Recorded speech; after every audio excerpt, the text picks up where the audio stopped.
अभिनंदन है, इस संस्कृति का वंदन है। May I request the honourable prime minister of India Shri Narendra Modi ji to kindly address us.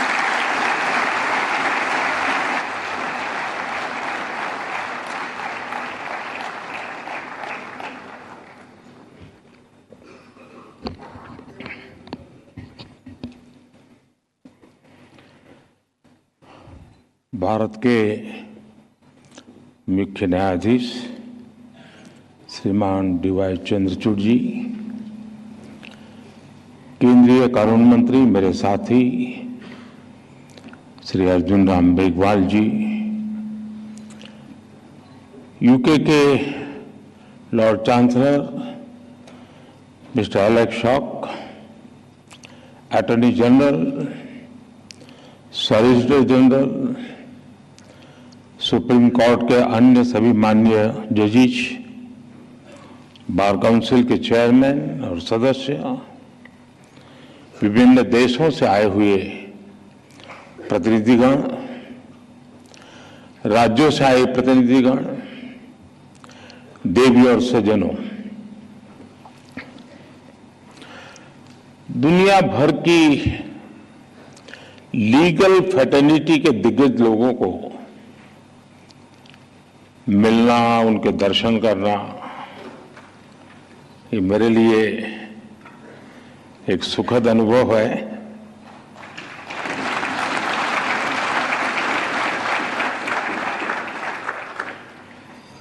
Bharat के कोने कोने से यहां लोग आज उपस्थित हैं।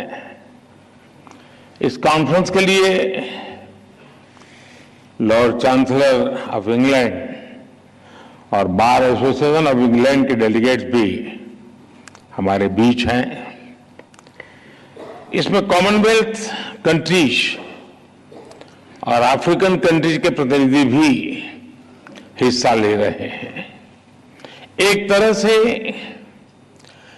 इंटरनेशनल लॉयर्स कॉन्फ्रेंस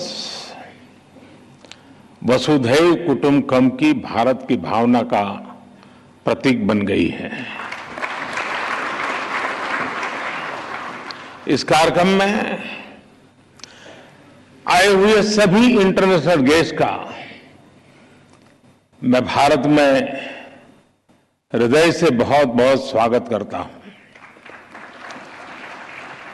मैं बार काउंसिल ऑफ इंडिया को भी विशेष रूप से बधाई देता हूं, जो बखूबी से इस आयोजन का दायित्व निभा रही है।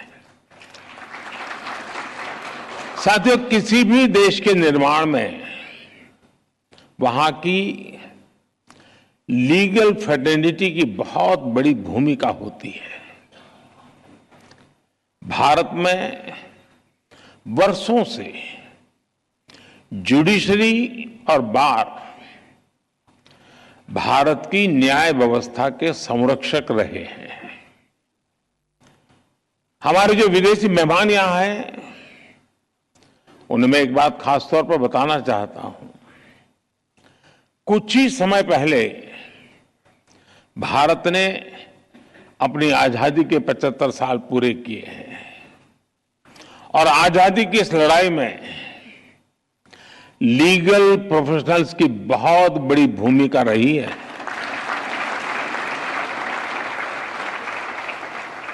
आजादी की लड़ाई में अनेकों वकीलों ने चलती हुई वकालत छोड़ करके राष्ट्रीय आंदोलन का रास्ता चुना था।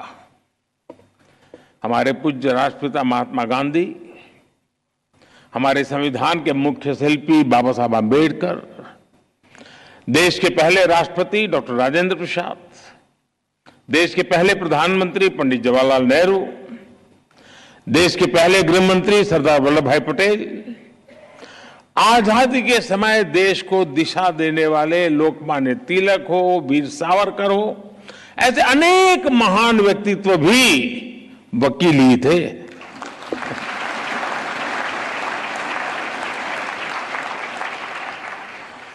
यानी लीगल प्रोफेशनल्स के अनुभव के ने आजाद भारत की नींव को मजबूत करने का काम किया। और आज जब भारत के प्रति विश्व का जो भरोसा बढ़ रहा है, उसमें भी भारत की निष्पक्ष स्वतंत्र न्याय व्यवस्था की बड़ी भूमिका है। आज ये कॉन्फ्रेंस एक ऐसे समय हो रही है जब भारत कई ऐतिहासिक निर्णयों का साक्षी बना है। एक दिन पहले ही भारत की संसद ने लोकसभा और विधानसभाओं में महिलाओं को 33% आरक्षण देने का कानून पास किया।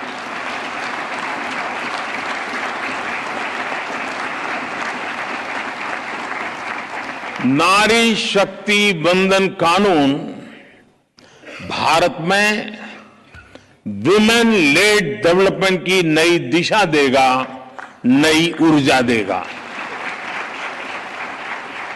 कुछ ही दिनों पहले ही G20 के ऐतिहासिक आयोजन में दुनिया ने हमारी डेमोक्रेसी, हमारी डेमोग्राफी और हमारी डिप्लोमेसी की झलक भी देखी। एक महीने पहले आज के ही दिन भारत चंद्रमा के साउथ पोल के समीप पहुंचने वाला दुनिया का पहला देश बन गया था।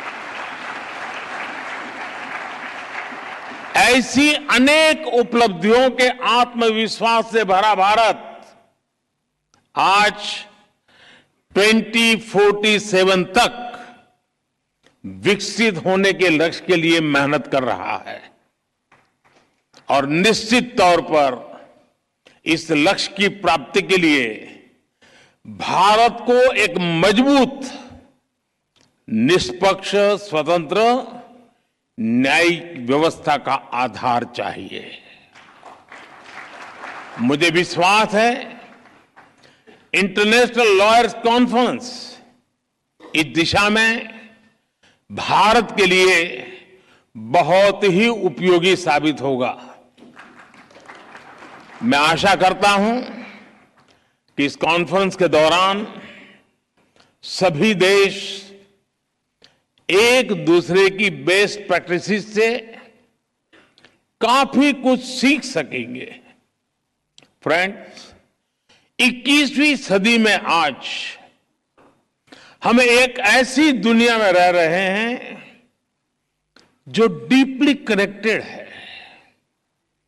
हर लीगल माइंड या इंस्टीट्यूशन अपने जुरिडिक्शन को लेकर बहुत सचेत है, लेकिन ऐसी कई ताकतें हैं जिनके खिलाफ हम लड़ रहे हैं, वो बॉर्डर्स या जुरिडिक्शंस की परवाह नहीं करती।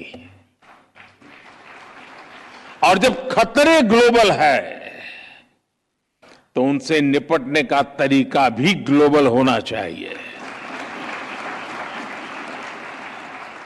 साइबर टेररिज्म हो, मनी लॉन्ड्रिंग हो, आर्टिफिशियल इंटेलिजेंस हो और इसके दुरुपयोग की भरपूर संभावनाएं हो,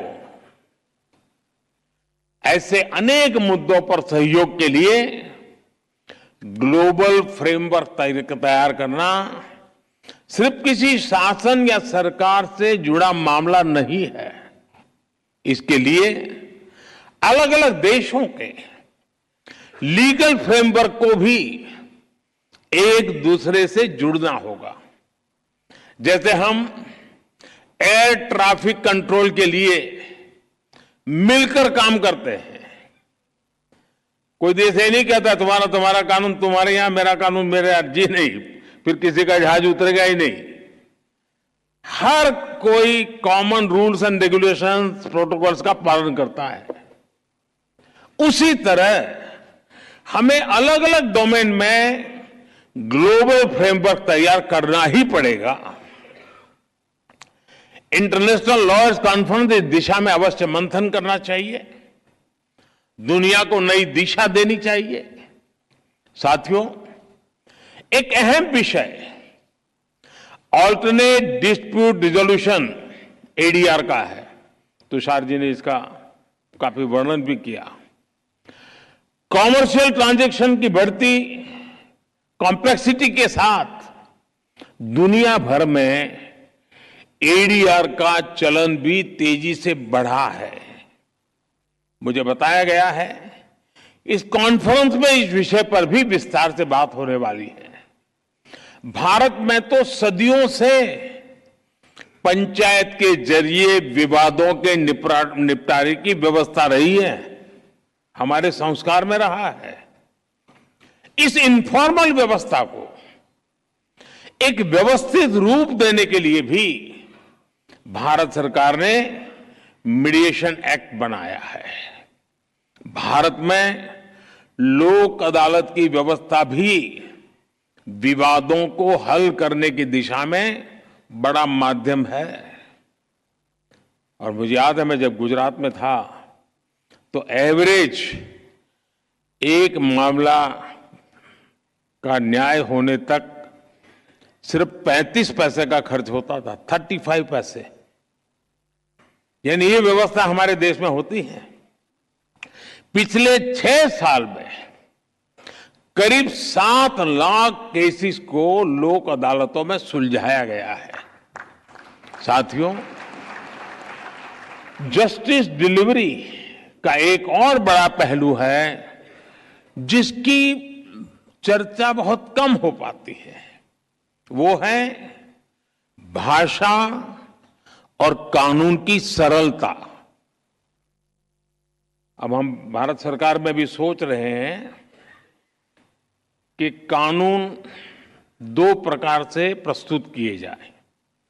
एक, जिस भाषा पे आप लोग के आदी हैं वो वाला ड्राफ्ट होगा, और दूसरा देश का सामान्य मानवी समझ सके ऐसी भाषा।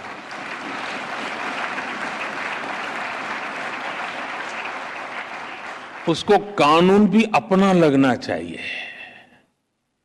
हम कोशिश कर रहे हैं, मुझे भी सिस्टम भी उसी ढांचे में पली बड़ी है तो उसको बाहर निकालते निकालते, लेकिन हो सकता है कि अभी मुझे काफी काम है, मेरे पास समय भी बहुत है, तो मैं करता रहूंगा।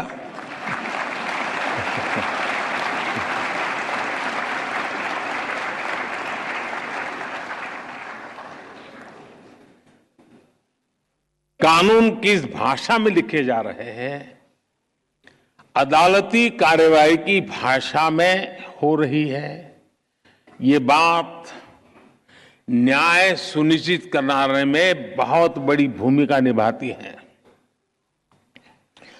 पहले किसी भी लॉ के ड्राफ्टिंग बहुत कॉम्प्लेक्स होती थी। सरकार के तौर पर अब हम भारत में नए कानून, जैसा मैंने आपको कहा, 2 प्रकार से, और जितना ज्यादा हम सरल बना सके और हो सके उतना भारतीय भाषाओं में उपलब्ध करा सके, उस दिशा में हम बहुत सिंसियरली प्रयास कर रहे हैं। डेटा प्रोटेक्शन लॉ आपने देखा होगा, उसमें ये सिंप्लीफिकेशन का हमने एक पहली शुरुआत की है, और मैं पक्का मानता हूं कि सामान्य व्यक्ति को उस परिभाषा से सुविधा रहेगी। भारत की न्याय व्यवस्था में मैं समझता हूं ये एक बहुत बड़ा परिवर्तन हुआ है, और मैं चंद्रचूड़ जी का पब्लिकली मैंने एक बार अभिनंदन किया था, क्योंकि उन्होंने कहा कि अब कोर्ट जजमेंट का ऑपरेटिव पार्ट जो लिटिगेंट है उसकी भाषा में हम उपलब्ध कराएंगे। देखिए, इतने से काम में 75 साल लग गए, और ऐसे के लिए, इसके लिए भी मुझे आना पड़ा।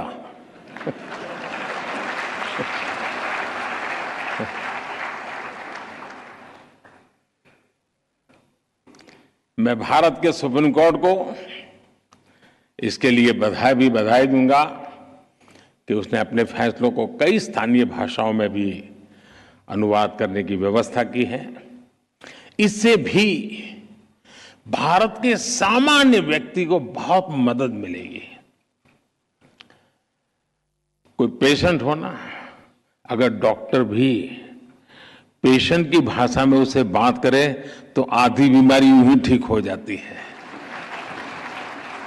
बस यहां ये मामला बाकी है। साथियों, हम टेक्नोलॉजी से, रिफॉर्म से, न्यू जुडिशियल प्रैक्टिसेस से कानूनी प्रक्रिया को कैसे और अच्छा कर सकते हैं, इस पर निरंतर काम होना चाहिए। टेक्नोलॉजी एडवांसमेंट ने जुडिशरी सिस्टम के सामने बड़े एवेन्यूज बना दिए हैं। थोड़े से टेक्नोलॉजिकल एडवांसमेंट ने ही हमारे ट्रेड, इन्वेस्टमेंट और कॉमर्स सेक्टर को बहुत बड़ा बूम दिया है। ऐसे में लीगल प्रोफेशनल से जुड़े लोगों को भी इस टेक्नोलॉजिकल रिफॉर्म से ज्यादा जुड़ना होगा। मैं आशा करता हूं कि इंटरनेशनल लॉयर्स कॉन्फ्रेंस न्यायिक व्यवस्थाओं के प्रति पूरी दुनिया का विश्वास बढ़ाने में सहायक सिद्ध होगी। मैं इस आयोजन से जुड़े हर व्यक्ति को इस सफल कार्यक्रम के लिए अपनी ढेर सारी शुभकामनाएं देता हूं। बहुत बहुत धन्यवाद।